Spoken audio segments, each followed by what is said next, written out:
right, welcome to the first ever Facebook Live of this podcast that's yet to be named. I'm Dana Perino. This is Chris Direwalt. We're at American election headquarters for Fox News in San Diego. Chris Direwalt, he was a little late getting here, but he made it. Do you want to tell people why you were late? And this is not, I could describe the map of West Virginia, okay. Which is this. Okay, but you have to explain to people. So the cabbie, not flipping America off. No, I'm pro-America. The cabbie this morning opened the driver's, the front seat into my finger, and one single drop of blood rolled out of my fingertip, and he looked at me and he said, "Does it hurt?" Did it? At that moment, no. But as it would turn out for the next 15 hours. That would hurt so bad. It hurt a lot, and I'm going to lose the nail. And to my children, I say this. If you're going to lose a fingernail, make sure it's the middle one. Speaking of that, we are here at the last primary. I know. Well, DC is the last primary next week, but yes. Okay. Okay, you always have to like one up. I know. But that's true because Bernie Sanders says he's taking it all the way to the convention. Right. Even though he's already lost. Okay. How funny would it be, by the way, if Ted Cruz was still saying, "I'm contesting DC. I'm going to go do." Everybody would laugh him off. But because he's a Democrat, Sanders gets different treatment. So last night the AP made an announcement. But to me, AP is there to break news. Right. So they broke the news that Hillary Clinton, based on their count, had passed the delegate mark. Right. But the Clinton camp didn't like that. The Sanders camp didn't like that. Because they would like to unveil it at whatever point. Guess what? Hillary Clinton's the Democratic nominee. Mm-hmm. She's the first major party nominee to be a woman. Mm-hmm. I think. I mean, Franklin Pierce was whatever. I'm not judging him. I didn't come here to say anything bad about Franklin Pierce. But the which bathroom did you? But Chris, see, that's she how is. That's Hillary Clinton is the first time. By the way, and we should point this out. In 1910, the idea that a woman could vote was unthinkable. The idea that a woman could be a major party nominee was beyond unthinkable. And here we are. And America hates her. Okay, before we get to that, California, you covered politics for a long time because you're like really old. And weird. I'm like a crust of the, I'm a barnacle on the barnacle. When is the last time the California primary really mattered? Was it 2008 when Hillary Clinton No, it was really, in 2008 Obama didn't care. It was really 92. Okay. When Bill Clinton was trying to shut it down and finish it off, and he couldn't quite get it done, and guess who was chasing him? He wore a beret, he was bald, and his name was... I don't know. Jerry Brown. Ah, the governor of California. Yes, the governor of California was giving chase to Bill Clinton in 92. Democrats... Do you think the beret did him in? I'm pro-beret, like, as long as it's at a jaunty angle, as long as it's a cockeyed. I'm pro-cockeyed beret, but France. Bill Clinton in 92 was not the nominee they expected. They expected Mario Cuomo. And that's what they were supposed to do. And Bill Clinton disrupted the Democratic nominating process. The reason the Democrats were willing to talk to Bill Clinton was that Michael Dukakis had not won. I don't know if you remember that, but he had not won. Neither had Walter Mondale. Walter Mondale lost 49 states. He won his home state of Minnesota. He won the District of Columbia. I mean, he got points on the board. Well, but remember, and this is important. America. This is important, America. The difference between 1980 and 1984 is what? In 1980, the Democrats didn't know they were going to lose. Right. So they lost big. Well, they lost big, but they preserved governorships and House seats, and they did all that stuff that they were supposed to do. In 1984, they knew they were going to get smoked. So the issue for Republicans is, on the first week of July, second week of July, is it plausible? You were the one who told me this. Well, is this my prediction? Big surprise. And my eldest son's godfather said the same thing to me, and I was probably the same guy that told me, which is big surprise. It's June. It's 44 or 45. Yeah. Right. Right. The parties are acting like the parties. They're doing what they normally do. The Republicans in a very abnormal second year. So we gotta do? What do we gotta do? We gotta move because people are actually working around here. Do we have to leave? Actually doing stuff. That's how much they care about this.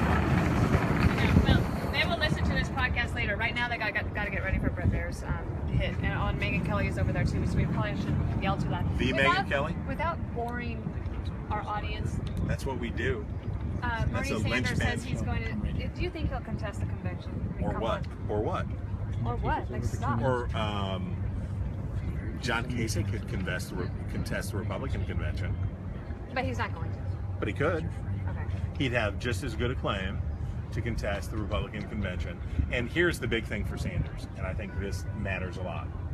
She won't need superdelegates to win. Okay.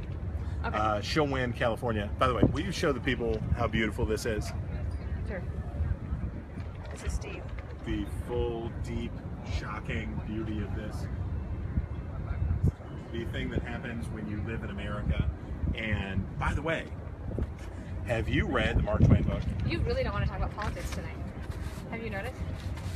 Well, no. Have I read which Mark Twain? No. What's the politics question? I'm sorry. No, that's okay. Did you know I used to live in San Diego? I lived here for 3 years. I know. Did you read the Mark Twain book? Which one? It's the new book. It's called. No, I haven't read a new book about Mark Twain. Dying Laughing or something. It's about his debts had accumulated. He couldn't find his way out. He was as good with money as I was, and he needed a way out. And he went on a worldwide speaking tour. And this guy has written a book about it that is. Are you verklempt? If you love America, you love Mark Twain. And the great thing about Mark Twain, and San Diego includes this, which is, so we don't deserve how beautiful and how rich the country we inherited is. So we better have a good sense of humor about it. We better have a good attitude about it.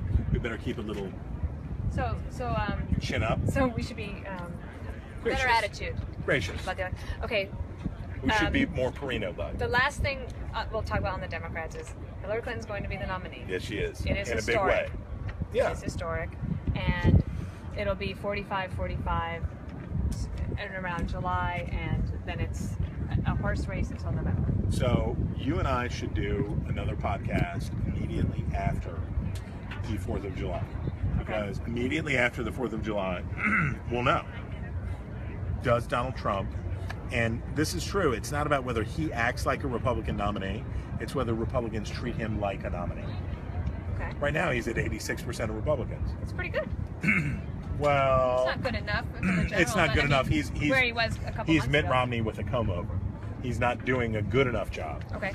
Romney got 93%. That's how many. So the problem for Trump is America is very white. America is as white as I am. Deeply white, which is basically two settings: sunburn and skin cancer. Wear your sunscreen. Wear your sunscreen and use minerals. But he's not doing well enough with white voters. Trump is struggling with college-educated whites. He's doing exactly the same with black voters and Hispanic voters as Romney did. Which is not good enough. Well, it depends on how white the electorate is and how white they are coming out for you. And I think that if Trump wants to win, he needs a white nationalist movement. He needs all the white people to go and march for him. And that's it. I don't. It's going to be tough. Well, I mean, it's tough. It's not that it's tough. It's just that it's ugly. Yeah. Right? Americans don't like to discuss race. They never discuss race. But they've been talking about race for a week. We've been talking about race for 50 years. That's true. We've been talking about race for 50 years. The reality for Donald Trump is he needs white people to embrace themselves as a race, separate and apart from other people. And really? Yeah. That's not going to happen. White people are weird. This is true. Pale. Yeah, this is true. White people are weird. Fondue. There's no other way to explain fondue. But for Trump, it's this. He's doing about as well as Romney did with white people without college degrees. He's behind about 20 points with white people without college degrees of where Romney was. he needs to do a lot better with the college education. But what about people who say that he will be able to bring Democrats over, like crossover voters, and also independent voters? So far, there's not an indication of that. He could, and I think that's the right answer. I think the right answer for him is basically to embrace a white nationalist movement and do what people in South Africa and other countries have done, which is wholly embrace the idea of white people need to get together and be white. And that could bring Minnesota, that could bring New Hampshire, that could bring Maine. There are some northern tier states where if you appeal to the whiteness never counted as an ethnicity before. Trump has identified it, named it, like Jim Webb did with his book. Trump has named whiteness as an ethnicity. If there are enough white people, if he can get enough white people to the polls, they can do it one more time. And how does that compare to somebody like Hillary Clinton, so the first woman to be a presidential nominee or candidate? So, because I feel like Democrats overestimate that, but Republicans underestimate it in terms of the historical nature. So, if you can tell me how a college-educated woman in Franklin, of any race, of any ethnicity, I don't like race, I like ethnicity. If you can tell me how a college-educated woman in Franklin County, Ohio is going to vote, then we can drop this election right into the harbor right there and we can be all done. Because it's how they feel. It's how these women feel. And if you think about it this way, so you have 1/3 of the electorate is always Republican. 1/3 of the electorate is all. Are those people famous? No, I don't think so. I think they're guests. They're just guests. Just guests. I think it may have been Justin Timberlake, and I'm going with that. Wow, has he aged? 1/3 of the people are always Republican. Yeah. 1/3 of the people are always Democrat. We talk about the governing third, or I talk about the governing third, people who are in their life. So my father, in his life, voted one time for not a Republican. Okay. My grandfather, McCarthy, voted one time in his life for not a Democrat. Okay. There are people who are, we call these people persuadable voters. Yes. And if they reach a consensus, they can slam the door pretty hard. So Trump has two gateways with which through he must pass. The first one is keep the Republicans together, which is the choice he's made, which I think is a mistake, but that's fine. But he's trying to keep the Republicans together, so he's got to say it 86, 88, 89% of Republicans. Keep them together, shame them, humiliate them, Chris Christie them, do that, and then pick up some other people. The next gate that he has to pass through is, are persuadable voters open to talking to him? And so far that's not true. And I think he needs to start with them a lot sooner. Does it matter that they're both considered very unlikable, unfavorable, unpopular? I mean, if that's the case, is it a wash? American politics has failed in a big way. So we have a republic, which is predicated on the idea that, well, we have a republic predicated on the idea of you. Me? Yes, which is in your hometown, people say, or in Wheeling, West Virginia, like, I'm no Great Shakes, but in Wheeling, West Virginia, people say, I like Chris enough that I think Chris could go do that. And with you, they say, I'm no Great Shakes, but I like Dana enough that she could go do that. And that's propelled you forward into your career. That's a republic, right? Chosen representatives of the people that go and then participate in the space. The death of expertise, the death of being open to the idea that some people know more about some things than others. And we should always stipulate that it's the fault of the people who know more, right? Because they weren't kind to the people who knew less. But here we are, and we're going to have an election, and somebody's going to be president, and it's going to be fun. Does attacking the media work? Oh my gosh, yes. Do you know how much they hate us? I know. They hate us more than Congress. They hate us like God hates sin. Like they hate us like the white hot passion of 10,000 suns. It cannot. The thirst for hating us. I'm feeling the hate. The thirst for hating us cannot be slaked. But it's so important, the media, in my opinion. Journalism. But we suck. and we've been bad at it. We've been poor custodians. So here's the thing. Wake up in the morning, do a good job. Do you get the feeling that Chris is giving us some like life advice tonight? Now, if you can just stay there for one moment, maybe Okay. you can answer this question, and I'm going to look at the camera for 1 second, look behind. Libertarian candidate Gary Johnson, can he have an impact on this election? He will. He's polling at 8.5%. He will. I'm going to look at this thing. Okay, keep talking. Do you know what he should have done? Been pro-life. If there was a pro-life candidate who was not a Republican or a Democrat, they would do 12% on the chalk, no problem. Okay. And Ben Sass, by the way, is Johnson curious. He would vote for Gary Johnson. And I don't mean that in the Johnson Weld way. No. I mean that Ben Sass is open to the idea of, like, tell me, what do you have? Because the other two... I can't see that. But the other two are not acceptable to him. For conservatives, the major party nominees are not okay. I agree with that, but I can't imagine. Well, I guess you're right. It's interesting because I feel like my dad grew up in Wyoming, Colorado. He grew up in Wyoming. Have you read her book, by the way? And you should. Have you read And the Good News Is, which is out in paperback now, and will restore in you the hope that decency is available in American public life. What I was going to say is I feel like my dad might have been the first libertarian I ever knew, but I didn't know what a libertarian was. My dad voted for Perino. My dad did not vote for Perino. I don't think. Dad? Are you watching? Probably not. He might be, but... I had a Perino sticker on my truck in '92. Did you put it on there yourself? Of course I had a truck. No. It was a brown, we called it Loaf. It was a brown Toyota pickup truck. And it definitely had a Perino sticker on it. What about David French? So he decides that he's not going to run for... What was that all about? I love him. Like, he's a great writer and a really wonderful guy, but that seemed very strange to me. So David French, as an Army officer, has my eternal gratitude, right? He suited up and he showed up, and I never did. True. Right? My generation, my brother and I are the first males in 15 generations in America to not serve.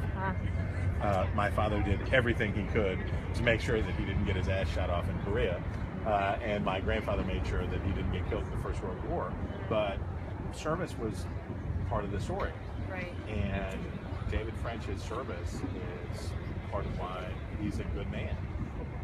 Bill Kristol, on the other hand, who is a good man, Bill Kristol, on the other hand, should stop. Right. Right? So he should stop. It costs, let's be generous and say $300 million. To run out. Oh yeah, you got to get on the ballot. Cheap. No, just to get on the ballot. Because, by the way, how about this? If I could put Dana Perino on the ballot in 50 states for $300 million, you'd get 17% of the vote.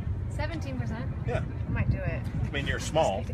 You're small. Obviously. That's probably what most people are saying right now. They're like, wow, she is so short. No, what they're saying is, I did not know that Starwalt was as big of a mammal as they had said. And she's wearing heels.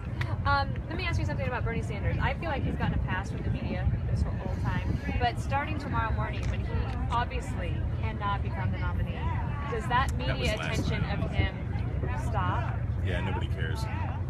It's like the way they dealt with Trump. They enjoyed Trump when he was destroying the Republican Party. That was fun. And now they're... And now it's like, I for one am shocked. Shocked, says the broadcast media. And I get it. It's cool. I'm not mad. I'm a little mad, but me being mad doesn't matter. What's the truth is this is how they do it, and they're going to drop nuclear bombs on Trump's head for 170 days. Is there anything I haven't asked you that you would like to talk about? No. Do you have a trivia question? I have a trivia question. To shame me, with which to shame me. So we have a tradition in this podcast where we ask a trivia question of Chris. You have a very, very good track record. Sometimes you mess me up with weird throws, but okay. Okay, but it is impressive. So are you ready for this one? I'm going to do it. I have two. Dun, dun, dun, dun, dun, dun, dun. Okay. Since the Republican nominee for president is a renowned businessman, here is some business-based trivia. Okay, you ready? Obviously, I'm reading. I smell Pam. Okay. And not the spray. Not the spray. Okay. Not the spray. Pam Wentworth, very talented young woman. Very talented at Fox young News. woman. Works with Jason And- Bonewell. and- Very talented. And cannot ever make cookies lift off the sheet. Doesn't care. It's impossible. Right. All right. He is the only president to hold an MBA. And from which George W. university did he earn the Harvard. degree? That was so easy, Jason. Obviously, it's George W. Bush. Bush. Okay. That's it. No, I have another one. This future president. Because by the way, an MBA is what you get when. Anyway, all right, moving on. Don't. No, I'm not. No. All right. This future president attended Stanford Business School but did not finish. It's got to be. I know what the answer. It must be Hoover. No. Really? No. It's not Hoover. Well, I mean, obviously Hoover has the Hoover Institute at Stanford, I'm so familiar I'm with their assuming work, that right. he finished. I've had their sandwiches. They're delicious. And Keith Hennessy, good friend of ours, he is a teacher there. I'm basically just in it for the sandwiches. So he had not a degree from Stanford. This future president attended Stanford Business School, but he didn't finish it. California. We would have gone to Should be California. Nixon, but that seems wrong because. Just has a. Oh, no, it's back. Go ahead. Okay. But we had a broadcast pause, but we're back. Okay, this trivia question is still going on. This And the question is, future president went to Stanford Business School, but he didn't finish. I'll go Nixon. Kennedy. Really? Yes. JFK went to Believe it? Stanford? That was did back, not finish. and that was back when Stanford apparently was taking people from the East who were not qualified because he was not qualified. Interesting. And are you I'm going to be on happy for television him. tonight? Do you think we should be? No, you are going to be on the on special election coverage. You're going to Yes, be on yes, the yes. Megan Do you think Kelly. we should be? Yeah, we're going to be on What should we do? all night here from San Diego, which is Big Marie. Do you think we should be enthusiastic? I'm totally enthusiastic. Do you think that we should talk about America? We're going to talk about America. And like, No, we're going to go talk the whole time. We could maybe read the Mark Twain book to everybody. Okay. We are here in San Diego. Chris really threw me off today. He was late. He's in a Oh, strange so mood, much judgment. and he is feeling very emotional about Plucky. America. Well, yes, I'm feeling plucky. It's one of those nights. Yes, quite so. I agree. Well, it's been beautiful here in San Diego. We have a podcast that we haven't named yet. It's Dana Perino and Chris Stirewalt, and we are here at America's election headquarters. We'll see you next time.